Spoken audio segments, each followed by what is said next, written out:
Saturday morning sa lahat mga pics. Ayan, good morning. Kagigising ko lang po. Ang oras ay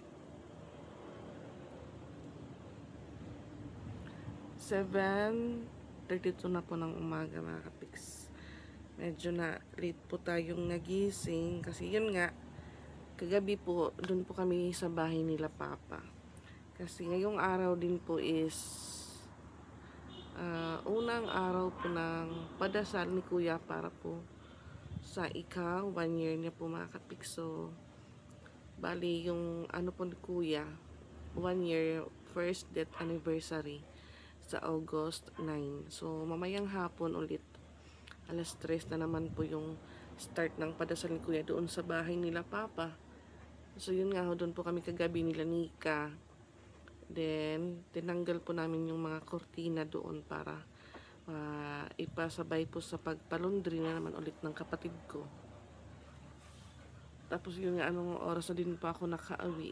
Pero before pa ako pumunta sa bahay nila Papa, pumunta po muna ako ng Rotonda. Bumili pa ako ng, ayan, 2 soft drinks.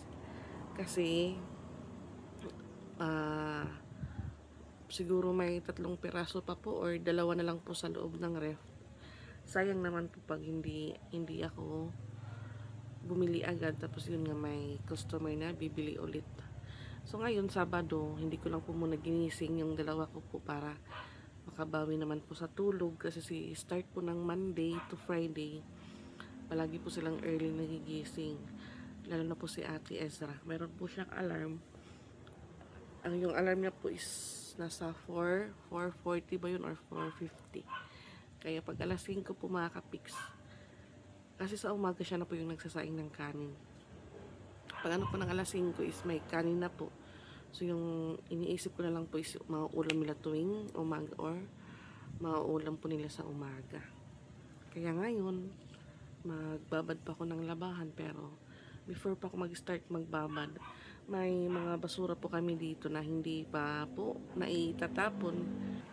May dumadaan po na kumukuha ng basura. Hindi ko po mabantayan mga kapiks kasi yun nga, dito lang po ako sa loob ng bahay. So ayun, sunugin ko po muna doon sa likod habang wala pa pong may nagsasampay kasi si Rose Ann din po naglalaba doon sa balloon.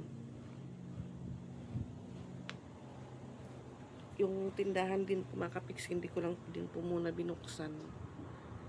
So kanina bumili na po si Rose Ann ng sabon. Katapos lang din po ng namin ni Pix Chikatay. Ayan, maghilamos po muna ako. Alam niyo po yung mukha ko mga kapiks, may tinatry ulit po ako ngayon na rejuvenating, pero pag hindi pa po siya magbago or ganun pa rin po siya hanggang next month, siguro kailangan ko na pong i-stop yung paggamit ng mga kasi patagal po, parami yung pimples ko. Tapos yun nga, tignan nyo po, ang lalaki pa po ng pimples ko hanggang dito sa ilalim ng ko dito yun po. So dito meron pa akong isang hibla ng buhok. Sabi ko sa mama ko, maano kaya ito nung dito po siya sa bahay. Sabi niya, wag mo lang yung galawin, day. Hayaan mong humaba siya. So kung parang may ako sa sa liig. May na iibang buhok. Ito din po, kaya ganito po yung liig ko is kinamot ko po siya, kaya ayan. Pero habang tumatagal din po mga kapiks, tatanggal naman po ito. Ayan, pag hindi po talaga maano pa po yung mukha ko sa ginagamit ko po ngayong rejuvenating, mag-i-stop ako mga kapiks. Then back to normal na sabon lang po siguro lang muna ako. So ayan, buksan ko na po yung pintuan dito sa likod. Hindi naman po masyado madami yung labahan ko. Sakto lang po mga kapiks. Sakto lang na matatagalan na naman po ako matapos. So, ayan, ang bilis lang po ng panahon. Ang bilis po ng araw. August 1 na po tayo ngayon. Ang bilis lang din po talaga ng panahon. Magwa 1 year na yung kuya namin. Tapos, August naman po, dadalawang buwan na po si mama. Dalawang buwan sa paglalakbay niya. Good morning. Ayan. Makulimlim na may sikat ng araw po mga kapiks. Ganun pa rin po yung paglaba ko ngayon. Ano lang po ako mga kapiks. Yung ano lang po, washing. Gamitin ko lang po kung magda-dryer na ako. Ayan. Maulan po kahapon. Pagdating po ng mga bata, ang lakas ng ulan. Sana kahit ano lang po, ganito lang po yung panahon ngayong araw. Makulimlim na, may kaunting sikat ng araw mga kapiks. Ayan, magsunog po muna ako ng basura habang wala pa pong nakasampay dyan.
Wala pong dahon dahil umulan.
Kaapoy din po mga kapiks. Ayan.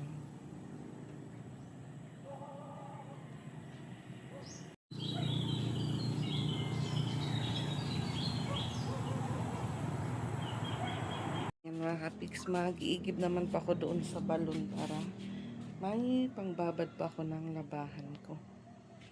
Yan po yung dalawa. Yan po yung dalawa mga kapiks, tulog na tulog.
Tanggal ko po.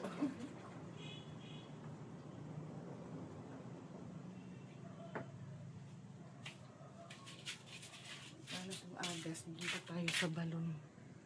So sana po walang music na kapiks. So yung sinunog ko po parang may putok ng baril. Pero sa ano po yun? Sa pabango. Ayan. Tulog pa siguro si Tito kaya hindi pa niya po binuksan yung radyo niya.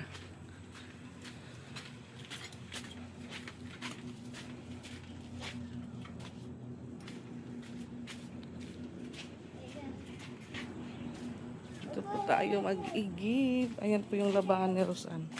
Sharon.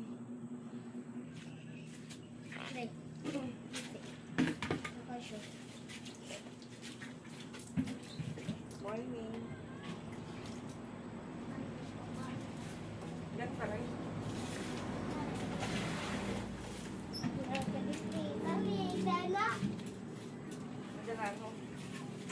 Ang mundo wala. Wala yun.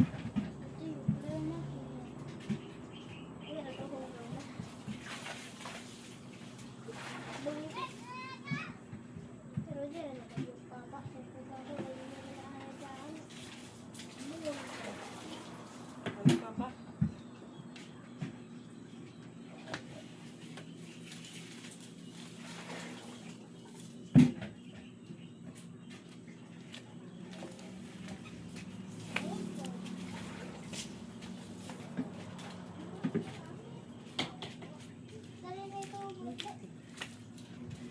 Uwi tayo agad mga kapiks. Mabilis lang po yun mapuno kasi yun nga tinanggalan ko po ng ano, gripo.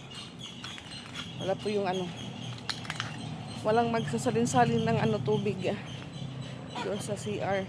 Ayan, umaapaw na po. Umaapaw na yung tubig.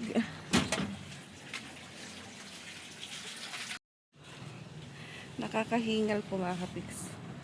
Pinalitan ko po ng batsa para hindi po siya mapuno agad. Wala po talagang kamalay-malay yung dalawa ko. Ang ganda po ng tulog. 10 igib doon sa jug po namin mga kapiks. Sakto lang po yun na mapupuno yung batsa or langgana po sa CR.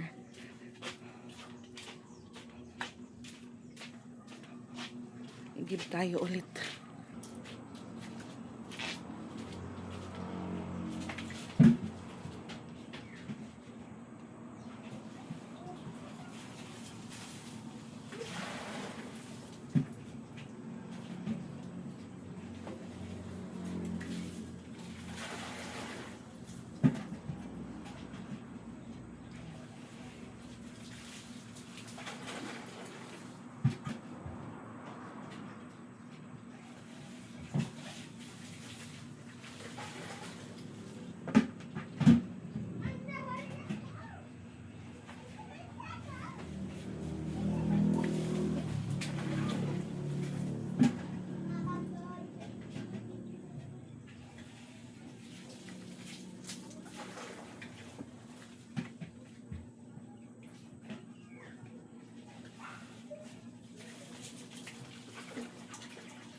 kandila?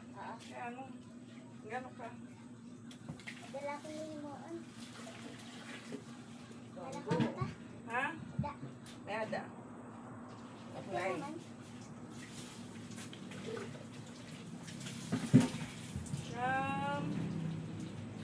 Sige. 10.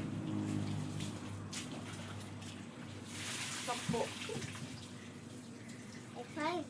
Ha? Five. 10. Ayan, bili daw siya ng kandila.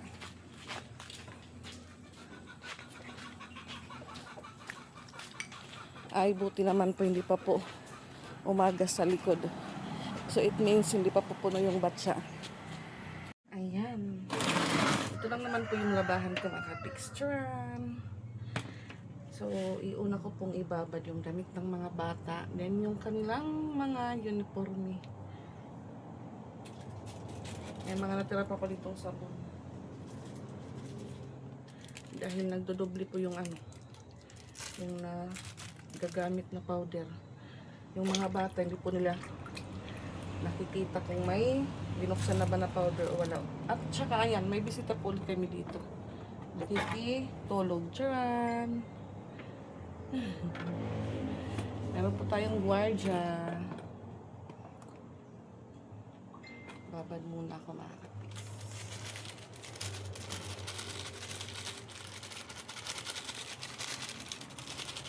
Timing po, pagbalik ko po dito yung batsa. Siguro mga 4 na kabo.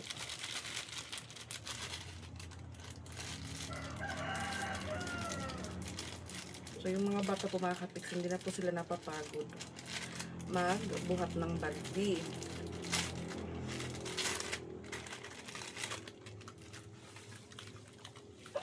Excuse. Parang nagkakaintindihan naman po sila ng ating niya. So isa lang po yung mag-iigib sa balon. Yung isa naman po dito sa CR.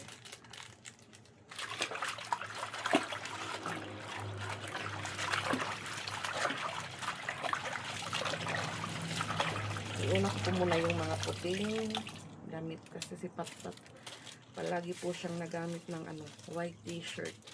Sabi ko, Pat, pag mag high school ka, hindi ka na makakasuot ng ganyan. Kaya ngayon, sige, suot ka na ng suot. Kaya kay ate mo, palagi kang naka-school uniform. Kasi si Ate Ezra, nagwa white t-shirt lang po siya. Minsan sa Huwebes or sa Biyernes. Hindi si Ate Ezra mahilig mag po. Sinasabihan ko magdala ka ng extra t-shirt para kung basa yung uniform mo, palit ka ng pagkahapon naman ng white t-shirt. So, wala pa akong vlog ng 2 araw siguro mga kapiks kasi yun nga. Wala naman pa akong masyadong ginagawa dito sa bahay. Pag umalis po yung mga bata, palagi lang po pabalik-balik na lang po yung ginagawa ko. Ginagamitan ko din po ito ng chlorine. May Sunrox naman po ako dito. Medyo matapang din po yung Sunrox.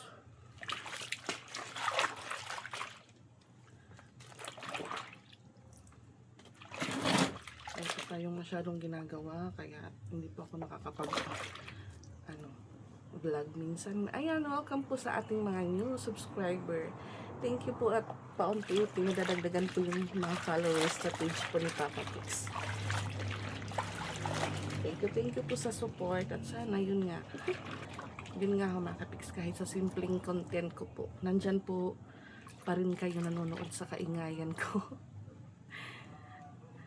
So yun, kagabi nag-moment po tayo ulit na hindi po maiwaglit sa isip ko or kusang pumapasok po talaga si mama. Yung tipong patulog na po ako, nakakaramdam pa ako ng antok. So yun ang nangyayari po mga kapiks, hindi pa ako nakakatulog hanggang naaabutan pa ako ng 2:00 ng madaling araw o minsan na 1:00, ganun. Yung hindi mo po siya iniisip, as in po talaga, kusang pumapasok po siya sa isipan ko. Yung time po talaga na patulog ka na, doon na po mag-start. Ang daming tanong, ang daming bakit, ano ba yan? Sabi ko, ma, magpahinga ka na. Okay lang kami dito. Parang nagkakaano naman po kami. Kung ano po yung plano namin sa ika 1 year po ni kuya. Ganon. Kasi yun nga, hindi po kami nakano ng baboy. Ambagan po kami na kapix. Para may pambili po ng ano, makakain sa magdadasal, sa mga pupunta din po sa ika 1 year ni kuya. Sabi ko, kahit tayo-tayo lang ng pamilya. Yung problema din po yun na may mga kaibigan po tayo. Ako. Tapos sa timing din po, mga kapix araw po yun ng ano, linggo. Or Sunday po yung ika 9 days ni kuya for the first year death anniversary. Na timing po talaga linggo. So, madami po yung tao. Walang trabaho. Kung sa amin pa po, birthday po ni Doming. Kasi yung Sunday po dito, oras or araw po yun ng inuman ng iba. So, ako, minsan lang po kung may mag-i-invite na, tara Geneva, punta ka dito. Kasi minsan tinatamad po ako mga kapix. Lalo po si Nika. Alam niyo po yun nga, nag-inuman kami doon sa bahay nila Papa. Nalasing si Nika. Kasi naano daw siya sa akin. Pag sila daw yung nag-i-invite sa akin, hindi daw ako pumupunta. Pero, pag si Atilani daw pumunta dito sa bahay, automatic daw or matic daw akong umuoo agad. Pero kung sila na daw, ang dami ko daw ano, alibay. Sabi ko kasi hindi ko gusto ngayon. Parang wala akong kung baga si kahog nandito po sa likod ko.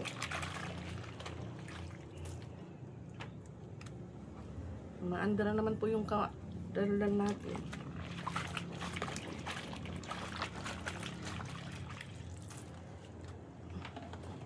So mamaya ako naman po yung nandun sa ano nila, bahay nila Papa.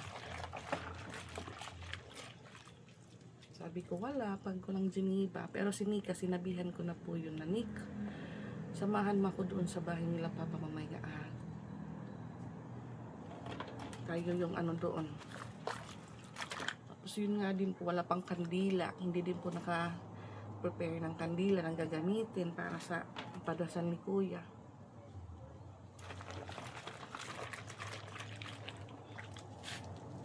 So yun nga yung ano ko po.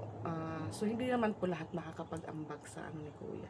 Kagaya po sa ate po namin. Ang daming utang. Ang daming stress sa buhay. Pati din po kami nadadamay sa stress ng buhay. Ilang beses na po namin sinabihan natin yung mga utang mo weekly. Ihinto mo yung iba. Okay lang siguro pag may dalawang utang ka kasi. Yun nga, yung iba din po umuutang sa mga insurance, sa mga microfinance. Dahil po sa insurance. Lalo na po pag, yun nga, pag may namamatay po, so may nakukuhang insurance, parang doon po nila nakikita na, uy, pwede natin tong pasukan, utangan, or applyan. Kasi yun nga, may proven na may nakukuha po talaga na insurance. Kaya ayun, sabi ko, kahit dalawang utang lang, para hindi masyado masakit yung ulo mo, kakaisip kung saan ka pang bayad. Kasi nakaka-fix weekly po yung pagbabayad ng utang. So hindi naman po tayo or wala po tayong karapatan mag-decide kung ano po yung gusto nila. Pero kung bibigyan po tayo ng space or lugar na mag-comment kung ano po yung maiko-comment ko as a nakakabatang kapatid. Yun po yung sinasabi ko palagi kay ate. Si mama nga, nag-stop umutang. So, yung ginagawa lang po nung mama namin is nagsisavings lang po siya tuwing weekly. Yung savings niya po is 200 plus. So, yun, nung ano po si mama, may nakuha po siyang insurance. So, yun din po yung yung mga ginamit po namin nung ika 40 days ni mama. Yung mga natirang pera, yung nakuha namin insurance. Kasi, may balance din po kami nung sa Lurita, kasi yun nga 49k po yung ni mama. Ilan lang po yung malaking tulong din po yung naibigay ng DSWD kasi yun nga hindi po kami parang hindi din po kami na problema. So ayan, magta-thank you po ulit ako sa lahat ng tumulong po sa burol ni mama, sa nag-abot po ng abuli sa akin para pang dagdag gasto din po doon sa lamay ni mama. God bless po sa inyong lahat mga kapiks. So yun, nandito na po tayo kay ate. So sabi ko kay ate, bawas-bawasan mo yung utang. Hindi naman sabi nagpapaka-perfect akong kapatid, pero or ano lang din po, kasi yung mga anak niya din po may mga bagay-bagay na hindi niya po napapagbigyan, or may mga bayarin sa school, pang baon-baon na problema niya din po. Sabi ko, bawasan mo yung utang mo. Huwag mo lahatin na pag may nalalaman kang nagpapautang, doon ka agad tumatakbo. Yun din po yung naangahan ng mama ko before, kasi pag dumating po yung araw na wala po siyang pangbayad, so yung ginagawa niya po, doon po siya tumatakbo kay mama. So si mama naman po mga kapiks, hindi po siya, yun nga ho, mahilig po si mama mag-makeup or lipstick, pero magaling din po si mamang mag-ipon ng pera. Kung may magbibigay po sa kanya, tinatago niya lang po, pero pag kami po yung kasama niya, sasabihin niya, dahil wala akong pera, o ganun-ganun. So yung nangyayari, kami po, kung sino lang po yung makakasama niya papuntang downtown, so wala po siyang nagkagasto. Kaya doon po si mama masaya pag kung may nakakasama siya or may nadadala siya, isa sa amin, si Mika or ako or si Nilin. Kasi alam niya po hindi siya makakapaggasto or hindi po siya makakapaglabas ng pera niya. Hindi naman po gaanong malaki yung ibabayad, lalo na po pag kumakain sa Jollibee, ganun. Umaabot po yung bayarin or bill ng 300 plus, ganun lang. So yung mga sipit-sipit po ni Geneva, yun po. Tapos yun nga, before may mga sideline din po ako nung nagpapautang po ako ng Skinless. Kasi sa Geneva din po, gastador yan, pero marunong din po yung magsipit. Hindi lang po palaging na gasto ng gasto. Kasi lalo pa yung dalawa ko mga kapiks, madami na din pong gustong anuhin. Ganun, bilhan mo ako ng ganun. Lalo na po si Pat, mag-aral ka muna. Bigyan mo ako ng uy, bili kitang bilhan ng ganito, ganyan. Kasi si Ate Ezra po, mga kapiks, meron din po siyang pupo. Kasi yung pupo, hindi naman po yan, okay naman po yung pupo, kasi marami din pong mga bawal. Yung mga maraming, or sabihin nilang din po natin, binaban po ni Pupo pag may nakikita po siyang hindi magagandang ginagawa. Binaban niya po. So yung kay Ate Ezra, yung pagla-live niya po is, kahit ano lang po yung ginagawa niya, magsusulat, ganun. Ang importante lang po is ano lang po yung mukha niya, na yung account talaga is sa kanya. So yun nga, may nakuha po siyang 600 plus. 2 buwan siguro yun before niya na-withdraw. So yung ginawa niya po, bumili po siya ng bagong tumbler. Kaya yun din po yung inaanod ni Ate Ezra, kasi nakakaano din po siya ng pera. Pero yun nga, binibilhan din po ni Papa Pix ko kami yung mga hinihingi nila. Parang okay din po yung pupo. Okay na okay din po. Lalo na pa ako pag may time din po na short. Ay, ayan, nakapagbabad na po ako ng unang labahan ko. So, stop ko muna ito. Then, mag-init pa ako ng tubig kasi yung heater po namin nakakabis. Ayaw na po niyang mag-light. Yung po siya, isaksak. Hindi na po siya nagla-light. Siguro may sira. Or sira na po talaga. Kailangan na naman po natin ipaayos. Si Papa Bits lang po yung dito. Siya po yung nakaayos ng 2 electric fan namin. So, yung isa nasa taas po, yung kulay white. Yung gumagamit po ng si Patpat pag doon po siya natambay. So yung 2 naman po dito sa baba. So bali po yung electric fan po namin dito sa bahay, 3. So sa taas, solo lang po yun ni Patricia. Lalo na po pag ngayon magising po yan, ano naman po yung oras. Ayan, alas 8 na. Mga alas 10, doon na po yun magtatatambay sa taas. Kaya, yun nga ho, dito lang po ako sa stove, nag-iinit po ng tubig. So, wala din po kaming thermos kasi yun nga, wala naman pong may naggagatas sa amin. Tapos yung 2 ko din po mga kapiks, hindi na po palagi nagtitimpla ng gatas or ano. So, sinabihan ko sa Ate Ezra, ikaw ate, tuwing umaga or patulog ka na sa gabi, maggatas ka. Tapos yung mga may vitamins din po siya for para po sa mga buto niya, calcium.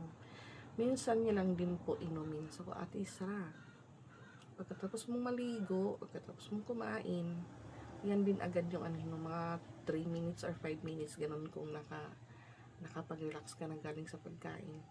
Inuman or inumin mo na yung vitamins mo para hindi mo makalimutan. Early din pong umaalis si Ate Ezra.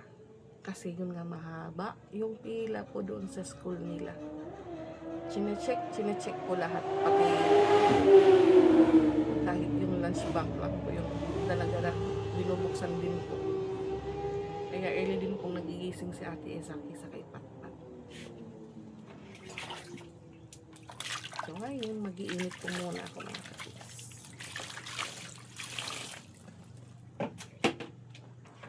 So ayan mga kapiks, nakapagkapi na din po ako. At yun nga, habang nag-init pa ako ng tubig kanina, nag-start naman din po akong maglaba ng binabad ko.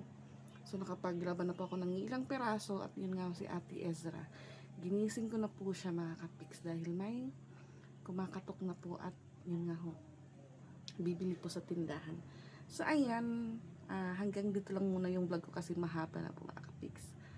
Thank you for watching and update na lang po tayo mamaya pag matapos na po akong maglaba. Good morning po sa lahat. Happy first day of the month.